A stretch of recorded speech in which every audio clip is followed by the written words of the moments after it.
बिस्मिल्लाहिर्रहमानिर्रहीम। अस्सलाम वालेकुम फ्रेंड्स, क्या हाल है।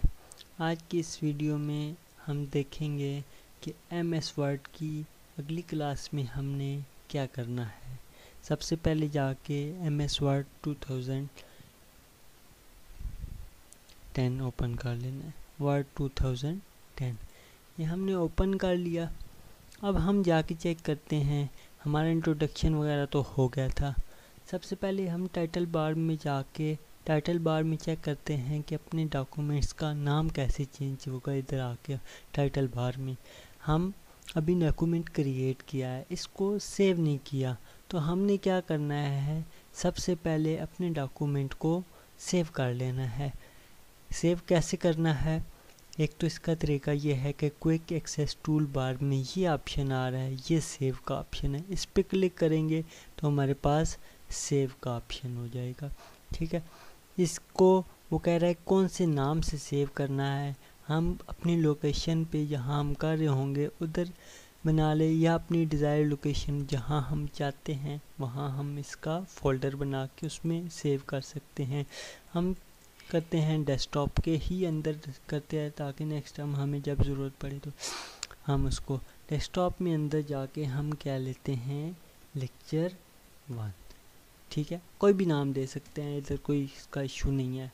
ठीक है, इधर हम बेहतर ये होगा कि डेस्कटॉप में आके हम एक नया फ़ोल्डर बनाएं। फ़ोल्डर का नाम लिखते हैं एमएस ऑफिस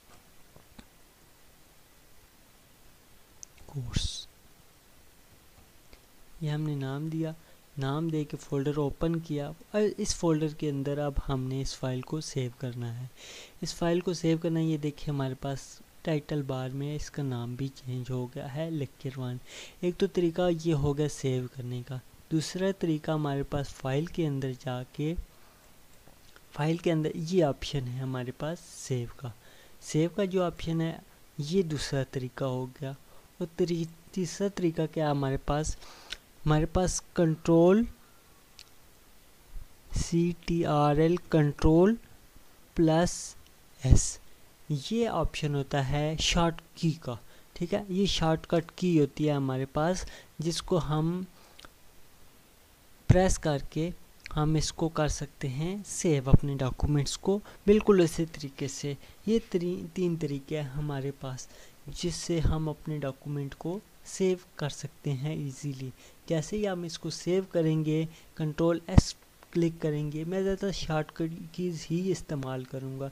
ठीक है, अब हम जाके देखते हैं कि हमारा डॉक्यूमेंट सेव हुआ है कि नहीं हुआ। इसको बेशक क्लोज कर दे, हमारे पास ये फ़ोल्डर बना आ गया है। फ़ोल्डर के अंदर हमने चेक करना है, ये हमारे पास डॉक्यूमेंट बना आ गया है एमएस ऑफिस का, क्योंकि हम 2000 एमएस वर्ड का 2010 इस्तेमाल कर रहे हैं, इसलिए मैंने इसको इसमें ओपन कर लिया है।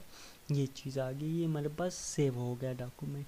सेव करने का ये तरीका आ गया, क्विक एक्सेस टूल बार से, ऑफिस बटन से और शॉर्टकट की से।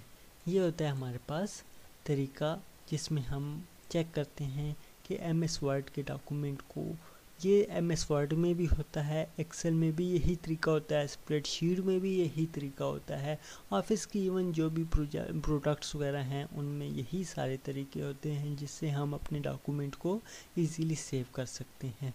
अब उसके बाद हम चेक करते हैं कि सेव एज, एक सेव है एक सेव एज है। ये काफ़ी इम्पॉर्टेंट चीज़ है इस चीज़ को समझना कि सेव और सेव एज में क्या डिफरेंस होता है। बजाय तो हमें एक ही चीज़ लग रही होती है, लेकिन ये दो डिफरेंट चीज़ें हैं। अब सेव का मतलब ये, और ये काफ़ी इम्पॉर्टेंट है, हमें अक्सर पूछ लिया जाता है कि सेव और सेव एज में क्या डिफरेंस होता है, तो किसी को नहीं पता होता। बहुत कम ऐसे लोग होते हैं, ऐसे मौके होते हैं जिनमें बंदे को पता होता है, अदरवाइज़ ज़्यादातर को नहीं पता। चले मैं आपको ये भी बता देता हूँ, सेव और सेव है। अब हमने एक डॉक्यूमेंट बनाया, उसको सेव कर दिया। ठीक है, हमने उसमें कुछ राइट किया, उसको जाके दोबारा सेव कर लिया, ये कंट्रोल S प्रेस कर दिया। ये दूसरा ये हमारे पास हो गया सेव, यानी कि हम एक डॉक्यूमेंट को जब सेव करना चाहते हैं हम जस्ट उस पर कंट्रोल एस दबाते जाएंगे, वो डॉक्यूमेंट जिधर हमने सेव किया था उधर ही सेव होता रहेगा। ठीक है, ये सेव का हो गया। अब सेव एज में क्या डिफरेंस है? सेव एज जब हम इस पे सेव एज करेंगे तो उसका मतलब ये है कि हम इसी डॉक्यूमेंट को किसी और जगह भी सेव कर सकते हैं, किसी और नाम से भी सेव कर सकते हैं। मिसाल के तौर पे हम सेव एज करते हैं तो वो हमें देखिए दोबारा पूछता है, अब हम इसको लेक्चर 2 का भी नाम दे सकते हैं, अपनी मर्ज़ी से कोई भी नाम दे सकते हैं। ये सेव एज। अब तीसरी बार करेंगे, तीसरी बार फिर हमें पूछेगा क्या करना है, वो देखें हमारे पास 2 डॉक्यूमेंट्स बने आगे, हालांकि फ़ाइल एक ही है। ठीक है, इसको हम किसी और लोकेशन में भी रख सकते हैं, डेस्कटॉप के अलावा डॉक्यूमेंट्स में भी रख सकते हैं। ये हमारे पास डिफरेंस होता है सेव और सेव एज का। आई होप आपको ये चीज़ क्लियर हो जाएगी, होगी। उसके बाद आ जाता है हमारे पास ओपन।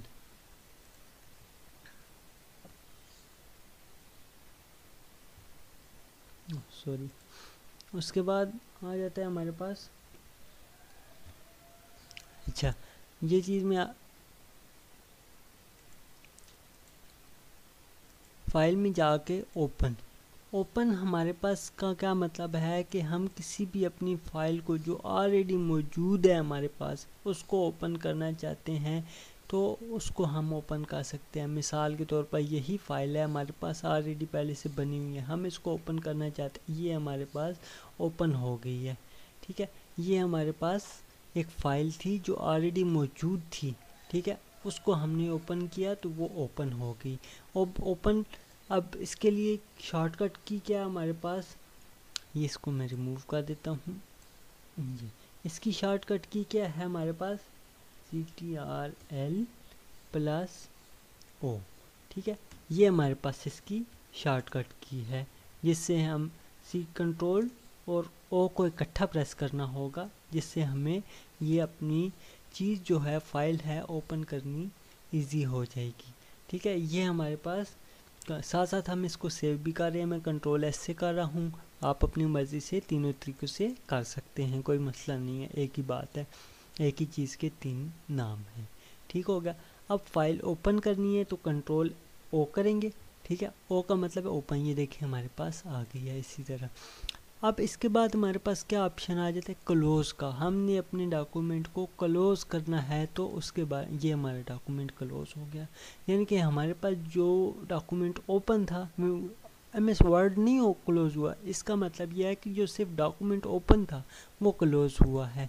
अब हम जाके ओपन कर लेते हैं अपनी मर्ज़ी का, किधर है हमारे पास, डेस्कटॉप में जाके, MS ऑफिस में जाके लेक्चर 1 के नाम से था वो हमारे पास ये चीज़ आ गई थी। हमने लेक्चर 2 में आई थिंक इसको सेव किया था, हाँ लेक्चर 2 में हमने इसको सेव किया था, लेक्चर 1 को ख़त्म कर देते हैं, ये चीज़ आ गई है हमारे पास। अब इसी को हम कर लेते हैं लेक्चर 1, क्योंकि ये लेक्चर 1 है हमारे पास तो इसलिए हम इसको लेक्चर 1 करके लेक्चर 2 को डिलीट कर देते हैं। इस लेक्चर 1 सेव करेंगे, वो कहता है रिप्लेस करना है एग्जिस्टिंग फाइल के साथ या नहीं करना, हमने कहा रिप्लेस कर दो उसके साथ, क्योंकि हमें लेक्चर 2 नहीं चाहिए, लेक्चर 1 चाहिए, और पहले में हमारे पास फाइल उस तरह की ओपन नहीं थी, इसलिए सेव नहीं थी इसलिए। उसके बाद हमारे पास आ जाता है इन्फो।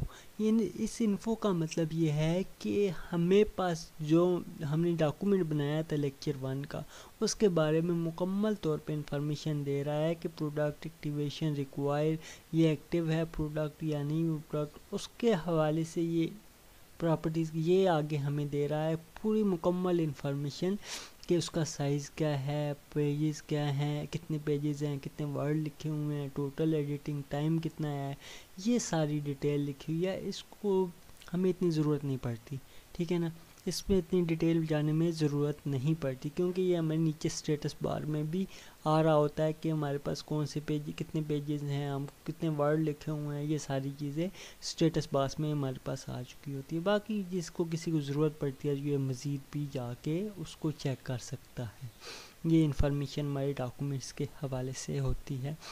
उसके बाद रीसेंट है, रीसेंट का मतलब जो हमने जो अभी हमने डॉक्यूमेंट्स ओपन किए होते हैं। अब हमने लेक्चर 1 ओपन किया था, लेक्चर डेट शीट का भी ऑप्शन था, डेट शीट की फाइल हमने ओपन की थी वो, और प्लेसेस किधर किधर डॉक्यूमेंट्स में पड़ा हुआ था, ये हमें सारी इस बारे में आगाही दे रहा है। तो दोस्तों ये आज का पहला लेक्चर था। उम्मीद है आपको समझ आ गई होगी। अगर समझ आ गई है तो काइंडली इसको लाइक शेयर कर दें और सब्सक्राइब कर दें, ताकि मज़ीद ऐसी इन्फॉर्मेशन आपको पहुंचती रहे। नेक्स्ट के लिए तक के लिए इजाज़त दें। अल्लाह हाफिज़।